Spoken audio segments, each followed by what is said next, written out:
இப்போ யாருக்காவது கல்யாணம் பண்ணணும் அப்படின்னு முடிவு பண்ணிட்டாங்கனாக்கா நேரடியாக முதல்ல போகிறது அந்த ஜாதகத்தை எடுத்துக்கிட்டு ஜோசியர்கிட்ட தான். இல்லை ஒரு ஆள்கிட்ட போகாமல் 4-5 பேர்கிட்ட போயிடுறாங்க. இவர் நல்லதா சொல்லிடுவாரா, அவர் நல்லதா சொல்லிடுவாரான்னு. அது எந்த அளவுக்கு சரின்னு பார்க்குறீங்க? சரியா தப்பா 4-5 பேரை பார்க்குறது? இன்னைக்கு திருமணம் அப்படின்னு சொன்னாங்க அவங்க ஒரு கேட்டகரி வச்சுருக்காங்க. அதாவது பையனாக இருந்தால் வளர்த்தியாக இருக்கணும், சிவப்பாக இருக்கணும், பணக்காரனாக இருக்கணும், அப்பா அம்மா கூட இருக்கக்கூடாது, அவன் வீட்டுக்கு ஒரே பிள்ளையாக இருந்தால் ரொம்ப நல்லது, சொந்த பந்தம் இல்லாமல் இருக்கணும், நல்ல சொத்து சேர்க்கையோடு இருக்கணும், கார் இருக்கணும், எல்லாமே அவங்க எதிர்பார்க்குறாங்க. இந்த கமிட்மெண்ட்லாம் வந்துருச்சா? வீட்டில் வேலையாக இருந்தால் தான் பொண்ணு கொடுக்குறாங்களா? அந்த அளவுக்கு வந்து தான் பொண்ணு நல்லா வாழணும்னு நினைக்கிறாங்க. அந்த எதிர்பார்ப்புகள் அவங்களுக்கு வந்து தப்பு இல்லை. ஏன்னா வந்து எல்லா பேரண்ட்டுமே வந்து தான் பிள்ளை சொகுசாக வாழணும்னு தான் நினைப்பாங்க. ஏன்னா தான் கஷ்டப்பட்டாலும் நான் ஏழையாக இருந்தாலும் பணக்கார வீட்டில் போய் நம்ம பொண்ணு வாழணும் அப்படின்னு எல்லாருமே ரொம்பவே பிரியப்படுறாங்க. ஜோதிடம் என்பது அறிவியலும் இல்லை, ஆன்மீகமும் இல்லை. அது தனி ஒரு சப்ஜெக்ட். நீங்கள் வந்து இது அறிவியலுக்கு ஒப்பானதா அப்படின்னா கேள்வியே தவறானது. ஓகே, இதனால தான் வந்துட்டு இந்த ஜோசியர் வேணாம், அடுத்து வேறு ஜோசியர்கிட்ட போவோம், நல்லதாக சொல்லுவார் அப்படின்னு ஒவ்வொரு ஆளுகிட்டே போயிட்டு இருக்காங்க. அப்போ பாசிட்டிவாக சொல்லுங்கள் ஜோசியர்னா அப்படின்னு சொல்கிறாங்க. இல்லைனா அவரை வந்து ஜோசியராகவே அவங்க அக்செப்ட் பண்ணிக்கிறது. அதே மாதிரி பரிகாரங்கள், இது வந்து உங்களுக்கு பொருத்தம் இல்லை இருந்தாலும் இந்த பரிகாரம் பண்ணிக்கிட்டு பண்ணுங்க அப்படின்னு சொல்லணும்னா எதிர்பார்க்குறாங்க. அப்போ ஜோசியர்களை வந்து கண்டிப்பாக இவங்களே மாற்றக்கூடிய சூழ்நிலைகள் இருக்குது. இதில் எனக்கு என்ன டவுட்னா, இப்போ நாங்கள் எப்படி கண்டுபிடிக்கிறது ஒரு நல்ல ஜோசியரா இல்லை கெட்ட ஜோசியரா? ஒரு உண்மையிலேயே தெரிஞ்சு தான் பேசுகிறாரா இல்லை அடிச்சு விட்றாரா? நாங்கள் எப்படி கண்டுபிடிக்கிறது பொதுமக்கள்? அப்போ நம்ம ஜோதிடர்கிட்ட போகிறோம். ஜோதிடர் வந்து ஓப்பனாக சொல்கிறாரு, உங்களுக்கு வந்து இது டைம் சரியில்லைங்க, நீங்கள் கொஞ்சம் கவனமாக இருந்துக்கங்க அப்படின்னு ஒன்று சொல்லுவார். அல்லது வந்து நேரடியாகவே சொல்லிடுவாங்க, இதெல்லாம் நெகட்டிவ்ங்க, நீங்கள் வந்து ஒரு மிகப்பெரிய ஒரு ஆளெல்லாம் வர முடியாது, விஐபி ஆக முடியாது, உங்கள் ஜாதகங்கிறது இவ்வளோ தான் லிமிட்டு இருக்குது அப்படின்னு சொல்கிறாங்கன்னா இவங்க வந்து அதை ஏற்றுக்கிறது இல்லை. பொண்ணு பையன் ஜாதகத்தை பார்த்துட்டு ஃபிக்ஸ் பண்ணுவாங்க கல்யாணத்தை. இப்போ பொண்ணையும் பையனையும் ஃபிக்ஸ் பண்ணிவிட்டு ஜோசிகாரங்களை ஃபிக்ஸ் பண்ணி, அதாவது ஜோசிகாரங்களை ஃபிக்ஸ் பண்ணுறாங்க அப்படின்னு பார்த்துக்கலாமா? கண்டிப்பாக. சில அதே நேரம் என்னென்னா சிலர் மண்டபத்தையும் ஃபிக்ஸ் பண்ணிட்டு தான் பொருத்தம் பார்க்கவே வருவாங்க. இந்தியா தமிழ் நேயர்களுக்கு வணக்கம். நமக்கு வந்துட்டு இந்த ஜோசியம் சார்ந்த விடயங்களை அறிஞ்சு கொள்வதில் நிறைய ஆர்வம் இருக்கும், நாட்டம் இருக்கும். பொதுவாகவே வந்துட்டு நம்ம வாழ்க்கையில் அடுத்து என்ன நடக்க போகுது அப்படின்னு தெரிஞ்சுக்கிறதுல ஒரு கியூரியாசிட்டி இருக்கு இல்லையா? அதை வந்து ஜோசியக்காரங்க ஓரளவுக்கு கணிச்சு சொல்லுவாங்க. அது சரியாக இருக்கா, தப்பாக இருக்கா, அந்த ஜோசியர் நல்லவரா கெட்டவரா, இப்படி பல சந்தேகங்கள் இருக்கும் நமக்கு. ஏன்னா ஆளுக்கு ஒன்று சொல்கிறாங்களே, எது சரி தப்பு அப்படிங்கிற பல கேள்விகள் இருக்கும் இல்லையா? அதற்கெல்லாம் விடையளிப்பதற்காக இந்த துறையில் தேர்ந்தெடுக்கக்கூடிய பல ஆண்டுகளாக பயணிக்கக்கூடிய ஒரு நபர் தான் நம்மோட இணைஞ்சிருக்காரு, காந்தி முருகேஸ்வரர். அவரை வணங்கி வரவேற்றலாம். வணக்கம் பிரதர். வணக்கம். பொதுவாக நான் சொன்ன மாதிரி நிறைய பேருக்கு நிறைய கேள்வி இருக்குது ஜோசியம் சார்ந்து. இதில் எனக்கு அடிக்கடி தோன்ற விஷயம் என்னன்னாக்கா, இப்போ யாருக்காவது கல்யாணம் பண்ணணும் அப்படின்னு முடிவு பண்ணிட்டாங்கனாக்கா நேரடியாக முதல்ல போகிறது அந்த ஜாதகத்தை எடுத்துக்கிட்டு ஜோசியர்கிட்ட தான். இல்லை ஒரு ஆள்கிட்ட போகாமல் 4-5 பேர்கிட்ட போயிடுறாங்க. இவர் நல்லதா சொல்லிடுவாரா, அவர் நல்லதா சொல்லிடுவாரான்னு. அது எந்த அளவுக்கு சரின்னு பார்க்குறீங்க? சரியா தப்பா 4-5 பேரை பார்க்குறது? இன்னைக்கு திருமணம் அப்படின்னு சொன்னாங்க அவங்க ஒரு கேட்டகரி வச்சுருக்காங்க. அதாவது பையனாக இருந்தால் வளர்த்தியாக இருக்கணும், சிவப்பாக இருக்கணும், பணக்காரனாக இருக்கணும், அப்பா அம்மா கூட இருக்கக்கூடாது, அவன் வீட்டுக்கு ஒரே பிள்ளையாக இருந்தால் ரொம்ப நல்லது, சொந்த பந்தம் இல்லாமல் இருக்கணும், நல்ல சொத்து சேர்க்கையோடு இருக்கணும், கார் இருக்கணும், எல்லாமே அவங்க எதிர்பார்க்குறாங்க. அதே மாதிரி அந்த பொண்ணு வந்து தான் பெற்ற பிள்ளை வந்து இங்கே தான் கஷ்டப்பட்டுச்சு, போகிற இடத்துலையாவது நல்லா இருக்கணும், நல்ல வசதி வாய்ப்புகளோடு இருக்கணும். ஏன்னா ஒரு கல்யாணம் முடிச்சு போயிட்டோம்னா மேற்கொண்டு திரும்ப வேலை செஞ்சு கஷ்டப்படாமல் போனனையும் புருஷனுக்கு வந்து சமைக்காமல் கூட தின்னுட்டு தூங்கணும், அவங்க வீட்டில் ஒரு வேலையாள் இருந்தால் நல்லாயிருக்கும், இப்படி ஒரு நல்ல ஒரு கணவர் நமக்கு கிடைக்கணும், நல்ல ஒரு மருமகன் இப்படி கிடைக்கணும் அப்படின்னா இயற்கையிலே வந்து இன்றைக்கி வந்து நிறைய பேர் ஆசைப்படுறாங்க. இந்த கமிட்மெண்ட்லாம் வந்துருச்சா? வீட்டில் வேலையாள் இருந்தால் தான் பொண்ணு கொடுக்குறாங்களா? அந்த அளவுக்கு வந்து தான் பொண்ணு நல்லா வாழணும்னு நினைக்கிறாங்க. அந்த எதிர்பார்ப்புகள் அவங்களுக்கு வந்து தப்பு இல்லை. ஏன்னா வந்து எல்லா பேரண்ட்டுமே வந்து தான் பிள்ளை சொகுசாக வாழணும்னு தான் நினைப்பாங்க. அதனால் தான் கஷ்டப்பட்டாலும் நான் ஏழையாக இருந்தாலும் பணக்கார வீட்டில் போய் நம்ம பொண்ணு வாழணும் அப்படின்னு எல்லாருமே ரொம்பவே பிரியப்படுறாங்க. ஸோ அதை நோக்கி அவங்களோட தேடல் அப்படிங்கிறது ஃபஸ்ட் சாய்ஸாக இருக்குது. அப்படிங்கிறப்ப அவங்க அது மாதிரி ஒருத்தன் வந்து மாட்டிக்கிறான். இல்லை அது மாதிரி ஒரு ஆள் வந்து ஒரு ஜாதகம் வருது, அப்படிங்கிறப்ப அவங்க மென்டலி ஃபிக்ஸ் ஆயிடுறாங்க. ஸோ இது வந்து நம்ம பொண்ணு கொடுத்துடலாம் அப்படின்னு. அப்போ ஜோதிடரை நாடி வராங்க. அப்போ ஜோசியர்கிட்ட சொல்லிடுறாங்க, சொல்கிறேன்னு தப்பாக எடுத்துக்காதீங்க, ஒரு பாசிட்டிவாக நீங்கள் சொல்லுங்கள் அப்படின்னு அவங்களே ஜோசியர்கிட்ட கேட்குறாங்க. அப்போ பாசிட்டிவானா என்ன சொல்கிறது? இவங்க கூட்டு வர ஒரு பையனை இது பொறுத்தான் இருக்குங்க, கல்யாணம் பண்ணி நல்லா இருப்பாங்க அப்படின்னு சொல்லணும்னு எதிர்பார்க்குறாங்க. அப்போ ஒரு ஜோசியர் வந்து என்ன செய்ய முடியும்? ஒரு இதை கொடுத்து, எங்க இது பொறுத்தாக இருக்குமா, நம்ம பிள்ளை போன இடத்துல நல்லா பிழைக்குமா அப்படின்னு கேட்குறதெல்லாம் மலையேறி போய் இப்போ அவங்க கேட்குறது, நீங்கள் சொல்லுங்கள், ஏதாவது நெகட்டிவாக இருந்தால் என்கிட்ட சொல்ல வேணாம் அப்படின்னு கேட்குறாங்க. எங்களுக்கு ஏற்ற மாதிரி சொல்லுங்க, நாங்கள் ஒரு ஃபார்மாலிட்டிக்கு வந்து கேட்டுக்கிறோம் அப்படின்றது. அவ்வளோ, ஏன்னா அவங்கள நான் கூட கூப்பிட்டு வந்தேன், நீங்கள் பாசிட்டிவாக சொல்லிட்டீங்கன்னா நாங்கள் வந்து டக்குன்னு பண்ணிடுவோம் அப்படின்னு கேட்குறாங்க. ஸோ அப்போ என்ன பண்ணுறது? நம்ம ஆட்டோமேட்டிக்காக ஜாதகத்தை வந்து பார்த்தோன்னே தெரியும் இது பொருந்தாதுன்னு. அப்போ நம்ம சொல்லுவோம். இது வந்துங்க அப்படின்னாவே அவங்களுக்கு புரிஞ்சிருது, இவன் ஏதோ நெகட்டிவாக சொல்ல போகிறான் அப்படின்னா நம்ம ஆசைப்பட்டது நடக்காது அப்படின்ட்டு அவங்க முந்திக்கிறாங்க. ஏதாவது பரிகாரம் இருந்தால் சொல்லிடுங்க அப்படின்னா, நான் இன்னும் பொருத்தமே இல்லை நீங்கள் தயங்குறத பார்த்தா நாங்கள் கேட்குறோம் அப்படின்னு அவங்க கேட்குறாங்க. அப்போ என்ன செய்ய முடியும்? அப்போ இது வந்து பொருத்தம் இல்லைங்க, இது செட் ஆகாது, இது வந்து எந்த பரிகாரம் பண்ணாலும் இதெல்லாம் இருக்காது. ஏன்னா ஒரு ஜாதகத்தில் 7ஆம் இடம் அப்படிங்கிற இடம் வந்து கெட்டு போயிருந்தா, 7ஆம் இடம் 6, 8, 12 மறைந்திருந்தாலும், அல்லது 7ஆம் அதிபதி அல்லது 7ஆம் இடத்தில் பாவ கிரகங்கள், 7ஆம் அதிபதியோட பாவ கிரகங்கள் இணைந்தாலும், குறிப்பாக அந்த செவ்வாய் சனி 7ஆம் இடத்தை பார்த்தாலும், 7ஆம் அதிபதியோட செவ்வாய் சனி சேர்ந்தாலும், அல்லது கூடுதலாக செவ்வாய் சனி ராகு இப்படி பாவக்கோள்களால் அந்த 7ஆம் இடம் 7ஆம் இடத்து அதிபதி ராசிக்கோ லக்னத்துக்கோ பாதிக்கப்பட்டிருந்தா கண்டிப்பாக திருமண வாழ்க்கைங்கிறது பாதிச்சிடும். அப்படிங்கிறது நமக்கு தெரிஞ்சு அதை நம்ம வந்து சொல்ல முயற்சி பண்ணுறோம். ஆனால் அதை அவங்க தடுக்கிறாங்க. அவங்களே சொல்கிறாங்க, புருஷன் முன்னாடினா சண்டை இருக்க தானங்க செய்யும், அது சண்டை இல்லாமல் யார்?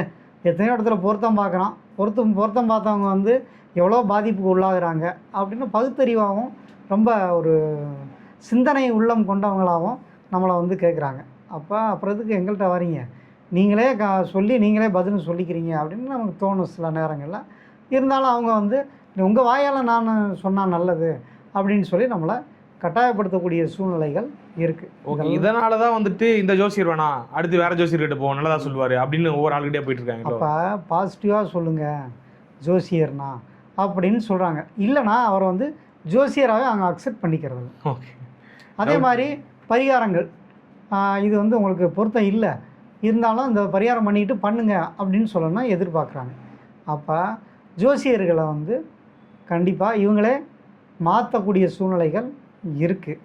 இப்போ ஒரு ரஜ்ஜு பொருத்தம் இல்லை, அவங்க வந்து திருமணம் பண்ணக்கூடாது அப்படின்னு நம்ம சொல்கிறோம். அப்போ ரஜ்ஜு பொருத்தம் இல்லை அப்படின்னா நீங்கள் வந்து எல்லாரும் ரஜ்ஜு பொருத்தம் பார்த்து கல்யாணம் பண்ணவங்க மட்டும் பாதிக்காமல் இருக்காங்களா அப்படின்னு கேட்குறாங்க. இப்படியே அவங்க வந்து ஜோசியரை குழப்பி, ஜோசியர் என்ன பண்ணுறாங்க, செவ்வாதோஷங்கிறது இல்லைங்க, எந்த முட்டா பைய சொன்னேன் அப்படின்னு ஜோசியரே இன்றைக்கி பேசுகிற அளவுக்கு ஆளாயிட்டாங்க. நாகதோஷம் இல்லைங்க, இதெல்லாம் வந்து சும்மா ஒரு இதுங்க, ஜோசியத்துக்காரங்க பண்ணுற வேலைகள்னு சொல்லி ஜோசியரே சொல்கிறாங்க. சிலர் ஜோசியர்கள் என்ன சொல்கிறாங்க, அதெல்லாம் இருக்குது, அதான் கட்டாயம் இருக்குது, அவங்களும் ஒரு பிஸ்னஸாக அப்படி கன்வெர்ட் ஆகிட்டாங்க. சிலர் வந்து என்ன சொல்கிறாங்க, ஜோசியம் அவங்க எதோ ஜாதகத்தை கிழிச்சு போட்டிருங்க, ஜோசியமே வந்து பொய்ங்க, உள்ளதாங்க நடக்கும், இது வந்து அது பார்க்க வேண்டியது இல்லைங்க அப்படின்னு சொல்லி ஜோதிடர்களே அவரே வந்து அந்த ஜோதிடத்தை இழிவாக பேசினா அதில் ஒரு பப்ளிசிட்டின்னு நினைக்கிறாங்க. அடுத்து அதன் மூலம் ஒரு 4 பேர் வராங்கன்னா, அப்போ இதை பற்றி சொல்கிறவர் என்ன சொல்லணும், ஜோசியங்கிறது போயின்னா நான் ஜாதகம் பார்க்குறது இல்லைங்க அப்படின்னு முடிச்சிடலாம்ல, ஜோசியமே போய் அதை பார்க்காதீங்க அப்படின்னு அவர் வந்து ஒரு பகுத்தறிவாதியாக பேசிட்டு போயிடலாம். ஆனால் இவ்வளவும் சொல்லிவிட்டு அவங்களும் ஜாதகம் பார்த்துக்கிட்டு தான் இருக்காங்க. அப்போ அந்த ஜோதிடம்ங்கிறது பற்றிய ஒரு அடிப்படை அறிவே இல்லாதவங்க தான் இப்போ வந்து ஜோதிடர்கள் வந்து நிறைய பேர் இருக்காங்க. எப்பயுமே சொல்லுவாங்க, ஒவ்வொரு துறையிலும் ஒரு அனுபவம் வேணும். அந்த ஆரம்பத்தில் ஒரு ஜோதிடத்தை தொடங்குறப்ப அடுத்த ஜோசியக்காரன் சொல்கிறதெல்லாம் பொய் மாதிரி தெரியும். இல்லை, இதில் எனக்கு என்ன டவுட்னா, இப்போ நாங்கள் எப்படி கண்டுபிடிக்கிறது ஒரு நல்ல ஜோசியரா இல்லை கெட்ட ஜோசியரா, இவர் உண்மையிலேயே தெரிஞ்சு தான் பேசுகிறாரா இல்லை அடிச்சு விட்றாரா, நாங்கள் எப்படி கண்டுபிடிக்கிறது பொதுமக்கள்? அப்போ நம்ம ஜோதிடர்கிட்ட போகிறோம், ஜோதிடர் வந்து ஓப்பனாக சொல்கிறாரு, உங்களுக்கு வந்து இது டைம் சரியில்லைங்க, நீங்கள் கொஞ்சம் கவனமாக இருந்துக்கங்க அப்படின்னு ஒன்று சொல்லுவார்.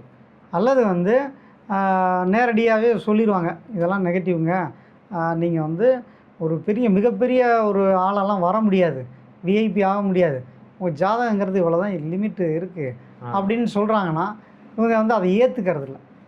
இப்போ வெளிப்படையாக பேசக்கூடிய ஆட்கள், உண்மையை பேசக்கூடிய ஆட்கள் வந்துட்டு ஜோசியம் பார்க்குறாங்கன்னு எடுத்துக்கலாம் நம்ம. ஆமாம், கண்டிப்பாக. இந்த பூசி மொழிவி நல்லதா பாலிசா சொல்கிறாரு, உங்களோட ஜாதகங்கிறது ஒரு எம்ஜிஆர் ஜாதகம், அவங்களோட ஜாதகம் வந்து நீங்கள் ரொம்ப நல்லவர், நீங்கள் யாரையும் ஏமாற்ற மாட்டீங்க, உங்களை தான் பல பேர் ஏமாற்றிருப்பாங்க அப்படின்னு ஒரு புகழ்ந்து சொல்கிறாங்கல்ல, அங்கே சந்தேகப்படணும், அங்கே நம்ம டவுட் படணும். ஏன்னா ஜோசியம் பார்க்க எதுக்கு வர, நல்ல நேரம் இருக்கா இல்லையாங்கிறது மட்டும்தான் சொல்லணும்.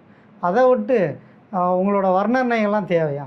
மனுஷனாக இருந்தால் நல்லவனாகவும் கொஞ்ச நாள் இருப்பான், கெட்டவனாகவும் கொஞ்ச நாள் இருப்பான், அது வந்து அந்தந்த சூழ்நிலையை பொறுத்தது. ஆனால் நம்ம எதுக்காக ஜாதகம் பார்க்க வரோம், இந்த நேரத்தில் கல்யாணம் பண்ணலாமாங்க, கல்யாணம் பண்ணால் பிரச்சனை இல்லாமல் போகலாமான்னு கேட்கணும். அல்ல இந்த மாதிரி ஒரு வீடு கட்ட வரேன், இந்த நேரத்தில் வீடு கட்டினா தடையெல்லாம் வீடு கட்டிடுவேனா அப்படின்னு நம்ம கேட்கணும். இல்லை ஒரு கடை வாங்குறேன், இதை அடைச்சிருவேனா. ஏன்னா இப்போலாம் என்ன பண்ணுறாங்க, கடன் வாங்குறதே கடன் திரும்ப கொடுக்கக்கூடாதுங்கிற மாதிரி தான் வராங்க. சிலர்லாம் என்கிட்ட சொல்லுவாங்க, எனக்கு எதுவும் நேரம் சரியில்லையா அப்படின்னு கேட்பாங்க, என்னாச்சு அப்படின்னு. இல்லை நான் கடன் வாங்கியிருந்தேன், அந்த கடன்காரன் என்னை காசு கேட்குறேன் அப்படின்னா. அப்போ கடன் கொடுத்தவன் கேட்டால் அவங்களுக்கு நேரம் சரியில்லைன்றாங்க. அப்போ கடன் கொடுத்தா கேட்க தானே செய்யும். அப்போ இப்படியெல்லாம் வந்து அந்த ஜோதிடத்தை அவங்களுக்கு ஏற்றபடி அவங்க நினச்ச பொண்ணை கல்யாணம் பண்ணணும், அவங்க நினச்ச இடத்துல, அதாவது அவங்க உழைக்காமையே அவங்களுக்கு சம்பளம் தரணும். இப்படி புரிஞ்சுக்கலாமா? முன்னாடிலாம் வந்துட்டு பொண்ணு பையன் ஜாதகத்தை பார்த்துட்டு ஃபிக்ஸ் பண்ணுவாங்க கல்யாணத்தை. இப்போ பொண்ணையும் பையனையும் ஃபிக்ஸ் பண்ணிவிட்டு ஜோசிக்காரங்களை ஃபிக்ஸ் பண்ணி, அதாவது ஜோசிக்காரங்களை ஃபிக்ஸ் பண்ணுறாங்க அப்படின்னு பார்த்துக்கலாமா? கண்டிப்பாக. சில அதே நேரம் என்னென்னா, சிலர் மண்டபத்தையும் ஃபிக்ஸ் பண்ணிட்டு தான் பொருத்தம் பார்க்கவே வருவாங்க. ஓகே, யார் டேட் இருக்கு இதில் பண்ணிக்கலாமா அப்படிம்பாங்க. இங்கே பொருத்தமே இல்லையே அப்படின்னா நம்ம பேசக்கூடாது, அப்புறம் வேற ஜோசியர்கிட்ட போகலாம், அங்கே போகலாம் அப்படின்னோடனே இன்னொருத்தர் அவர் சொல்லுவார், ஒரு யாகத்தை போடுங்க, இந்த கோயிலுக்கு பரிகாரத்தை பண்ணுங்கள், நம்மகிட்டே அதுக்குரியது இருக்குது. அவங்க வந்து ஒரு டேட்டா சொல்லுவாங்க, நாங்கள் அப்படியெல்லாம் வந்து பல பேர் வாழ்க்கையை மாற்றிருக்கோம், நாங்கள் வந்து பேரை மாற்றி பண்ணியிருக்கோம், வீட்டை மாற்றி பண்ணியிருக்கோம், நாங்கள் வந்து ஒரு தாலியை மாற்றி கட்டி பண்ணியிருக்கோம், அப்படி இப்படின்னு சொல்லிடுவாங்க. ஜோதிடம் என்பது அறிவியலும் இல்லை, ஆன்மீகமும் இல்லை, அது தனி ஒரு சப்ஜெக்ட். நீங்கள் வந்து இது அறிவியலுக்கு ஒப்பானதா அப்படின்னா கேள்வியே தவறானது. அதே மாதிரி இது வந்து கடவுள் நமக்கு கொடுத்தாரு, அவர் விதிப்படி அது நடக்குது அப்படிங்கிறதுலாம் இல்லை. இது வந்து தமிழ் வேறு, ஆங்கிலம் வேறு, அதே மாதிரி வரலாறு வேறு, கணிதம் வேறு, கெமிஸ்ட்ரி வேறு, ஃபிசிக்ஸ் வேறு. அது மாதிரி இது வந்து வானியலும் இல்லை, இது வந்து அட்டானமி, அது தனி. இது அஸ்ட்ராலஜிங்கிறது தனி கால்குலேஷன். ஒரு மனுஷன் பிறந்தா இன்னாருக்கு பிள்ளையாக பிறக்கணும், இந்த மாதிரி படித்து வளரணும், இந்த மாதிரி ஆளை கல்யாணம் பண்ணணும், இப்படி தொழில் செஞ்சு இப்படி சம்பாரித்து இந்த மாதிரி ஒரு நோய் வந்து செத்து போகணுங்கிறது விதி. இறப்பு இல்லாத மனிதன் இல்லவே இல்லை. அதை முதல்ல பேசிக்காக மனிதர்கள் புரிஞ்சுக்கிறதில்ல. தனக்கு மட்டுமே மரணம் இல்லை அப்படிங்கிற மாதிரியே எல்லாரும் வந்து தன்னை ஒரு சுப்பீரியராக நினச்சிக்கிறாங்க. ஒவ்வொருத்தருமே தனக்கு தான் எல்லாமே தெரியும், தனக்கு கீழே தான் வந்து எல்லாரும் அப்படின்னு சொல்லி பேசக்கூடியவங்களும் மனிதர்களில் புனிதராக நிறையா மாறிட்டாங்க. ஏன்னா அவங்க பக்கத்தில் இருக்கவங்களுக்கெல்லாம் அவங்க தான் வந்து எனக்கு தெரியாத விஷயங்களே இல்லை.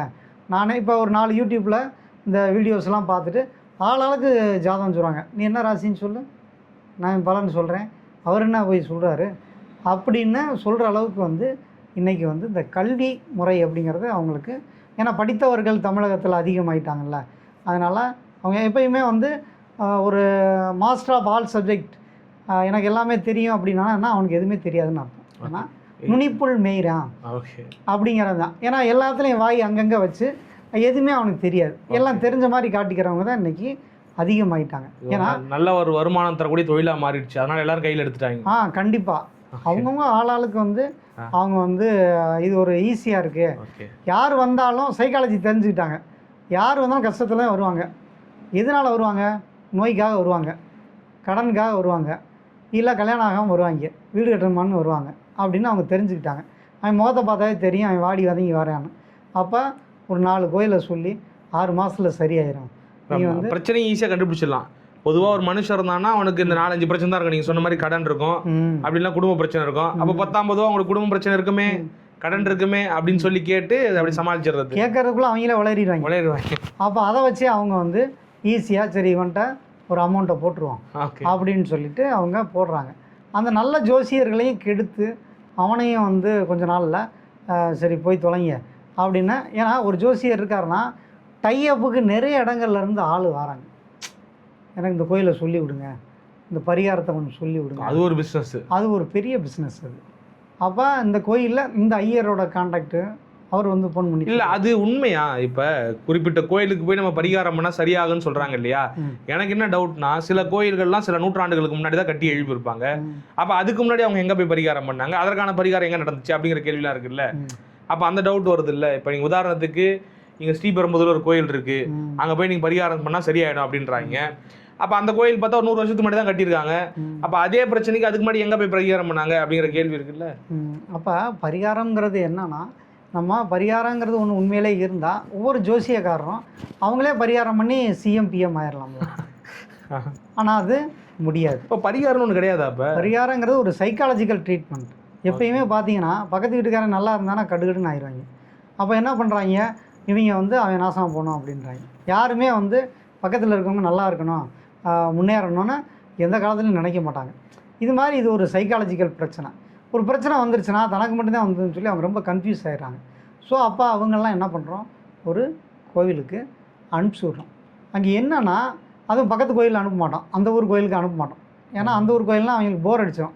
போய் வேண்டி இந்த சாமியில் எது வேணாலும் நடக்கலை போடான்ட்டு அந்த சாமியை ரிஜெக்ட் பண்ணிடுவாங்க. அப்போ இவங்கள வேறு ஒரு ஊரில் தூரமான ஊருக்கு, இப்போ மெட்ராஸ்லேருந்து தான் கும்பகோணம் அப்போ கும்பகோணத்துக்காரனுக்கு மெட்ராஸ் பக்கம், இல்லாட்டி கன்னியாகுமரி பக்கம். ஓகே. இப்படி பற்றி விட்டோம்னா என்ன பண்ணுவாங்கன்னா ஒரு ட்ராவல் நடக்கும். ஓகே. அப்போ அந்த ஊரில் போய் பார்த்தோம்னா கூட்டம் பயங்கரமாக இருக்கும். பிரபலமான கோயில் நம்பிக்கையாவது பிறக்கும் அவங்களுக்கு, இந்த கோயிலை தேடி போயிருக்கோம். அப்போ அந்த பிரபலமான கோயிலில் நிறைய கூட்டம் வரும். அது குறிப்பிட்ட நாட்களில் தான் கூடும். ஸோ அந்த நாட்களை குறித்து அனுப்பிச்சிட்டோம்னா அந்த நாட்களில் வந்து இதே பாதிக்கப்பட்ட எல்லாத்தையும் ஒரு இடத்துல நிப்பாட்டிட்டோம் அப்படின்னா, இப்போ கல்யாணம் ஆதவங்களும் திருமணஞ்சேரிக்கு அனுப்பிடுறோம். ஆமாம். அப்போ அங்கே போயிட்டு என்னாகும், ஒருத்தனாக பார்த்தோம்னா ஒருத்தனுக்கு ஒருத்தன் ஆறுதல் ஆயிடுவாங்க. நமக்கு வந்து இன்னும் முடி நிறைய பேர் இருக்கான், நமக்கு இன்னும் முடி நிறைய இவனுக்கு வழுக்கியா இருக்கு, இவன் வந்து கலட்டு கிளம்பி மாதிரி தெரியும். நம்ம 35 45 வந்திருக்காங்க, நமக்கு ஒன்றும் இப்போ ஒன்றும் இதாகலை. இப்படி மனசை தேத்துறதுக்கு தான் ஒரே பிரச்சனை உள்ள ஆளுகளை ஒரே இடத்துக்கு ஒருங்கிணைக்கிறது அந்த பரிகார டெக்னிக் ஆச்சு. ஆமாம், இது வந்து சிஸ்டம், நம்ம பண்ணலை. அந்த காலத்தில் முன்னோர்களே வந்து இவங்க எல்லாம் வந்து உனக்கு இப்படி தாண்டான்னு சொன்னால் கேட்க மாட்டாங்க. அதனால இப்படி ஒரு கோயில்னு திருப்பி விட்டோம்னா அவங்களுக்குள்ளே பேசிக்குவாங்க. இப்போ நீங்கள் மாட்டு இதெல்லாம் டிஸ்க்ளோஸ் பண்ணுறீங்க, ஓப்பன் பண்ணி விட்றீங்க, வியாபாரம் கெட்டு போகாதா? இப்போ நிறைய ஜோசிக்காரங்களோட கோச்சிக்க போகிறாங்க. அது வந்து இப்போ இல்லை, என்னை ஆரம்பத்தில் இருந்தே அதை வந்து ஒரு 30 வருஷமாக எழுதிட்டு இருக்கேன் பத்திரிகைகளில் கூட. ஓகே. அவங்க வந்து என்கிட்ட ஆரம்ப காலத்தில் திட்டினாங்க. ஆனால் அவங்களுக்கு ஒன்று தெரிஞ்சிருச்சு, ஏன் என்ன சொன்னாலும் இந்த மக்கள் திருந்த மாட்டாங்க. எப்படினாலும் அந்த பேசுகிறவன்ட்ட தான் ஆள் போக மாட்டாங்க. நம்மகிட்ட வந்து நம்ம அந்த கோயிலுக்கு போங்கன்னு சொல்கிற ஆள்கிட்ட தான். ஏன்னா இங்கே வந்து எல்லோரும் என்னென்னா தப்பானவங்க, மனிதர்களை பொறுத்தவரையும் தவறு செய்வது இயல்பு. அவங்களுக்கு ஒரு மாஸ்க் தேவைப்படுது. அப்போ அந்த ஆன்மீகங்கிற ஒரு மாஸ்க் மாட்டிக்கிறாங்க. அது என்ன மாதிரி மாட்டிக்கிறாங்கன்னா, ஒரு தப்பு நடந்துச்சுன்னா ஒரு ஜோசியர்கிட்ட வந்து அவங்க சொந்தக்காரங்களோட போய் ஜாதகம் பார்க்குறது. அப்போ அவங்க சொல்லுவாங்க, உங்களுக்கு நேரம் சரியில்லை, அதனால் உங்களுக்கு இந்த மாதிரி ஒரு பிரச்சனை வந்திருக்குமே அப்படின்னோடைய இவங்க வந்து சொல்லுவாங்க, பார்த்தீங்களா நான் ஒரு அப்பாவி, ஆனால் இந்த கெட்ட நேரம் தான் என்னை வந்து கடன் வாங்க வச்சிருச்சு, இந்த கெட்ட நேரம் தான் வந்து இன்னொரு பொம்பளை தொடர்பை உருவாக்குச்சு, இந்த கெட்ட நேரத்தை தான் தொழில் ஆரம்பிச்சு இப்படி ஆகிட்டேன். அதாவது நீ உன் வேலையை சரியாக செய்யலை அப்படிங்கிற எந்த மனுஷனும் ஒத்துக்க மாட்டேன். அப்போ அவன் என்ன பண்ணுறான், ஆட்டோமேட்டிக்காக வந்து புற காரணங்கள் தேவைப்படுது. அப்படி வந்து இந்த ஜோசியத்தை பயன்படுத்திக்கிறாங்க. இந்த கிரகங்கள் மேலே பழிய தூக்கி போடுறது. ஆனால் ஜோதிடம்ங்கிறது என்னன்னா, அது கஷ்டப்பட்டு ஒரு மனிதனால் எழுதப்பட்டதில்லை. இல்லை வந்து கடவுள் வந்து இந்த சொல்லி எழுதியெல்லாம் வைக்கலை. பல நூற்றாண்டுகளாக பல ஜென்ரேஷனுக்கு முன்னாடியே இவங்க வந்து இதெல்லாம் கணித்து பல்வேறு ஆளுகளால் அதை வந்து ரீஃபைன் பண்ணி அவங்க ஒரு கொண்டு வந்து வச்சாங்க. இந்த இடைப்பட்ட காலங்களில் நிறைய மறைஞ்சும் போச்சு. அப்டேஷன் வேறு மாறிக்கிட்டே இருக்கு.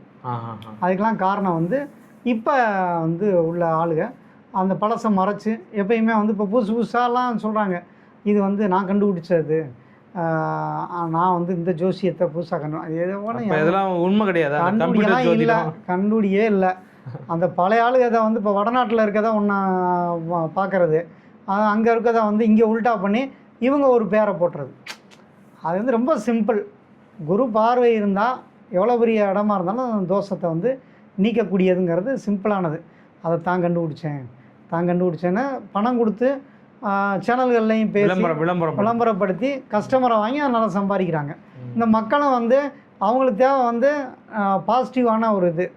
ஏன்னா இன்றைக்கெல்லாம் வந்து பாசிட்டிவாக சொல்லக்கூட ஆள் இல்லைங்க அப்படின்னு எல்லோரும் நினைக்கிறாங்க. ஓகே, அப்போ இவங்களுக்கு பாசிட்டிவ் தேவைப்படுறதுனால அவங்கள வந்து நீ என்ன வேணாலும் கேளு, உனக்கு சாதகமாகவே சொல்கிறேன் அப்படிங்கிறாங்க. அப்போ ஒரு தவறான ஒரு ஜோதிடம் தான் இன்றைக்கி வளம் வந்துட்டுருக்கு. ஓகே, ஒரிஜினலான ஒரு விஷயங்களை தெரிஞ்சுக்கன்னா ஃப்ராங்காக போய் நோட்டை கொடுத்துட்டு சொல்லுங்கன்னு கேட்கணும்.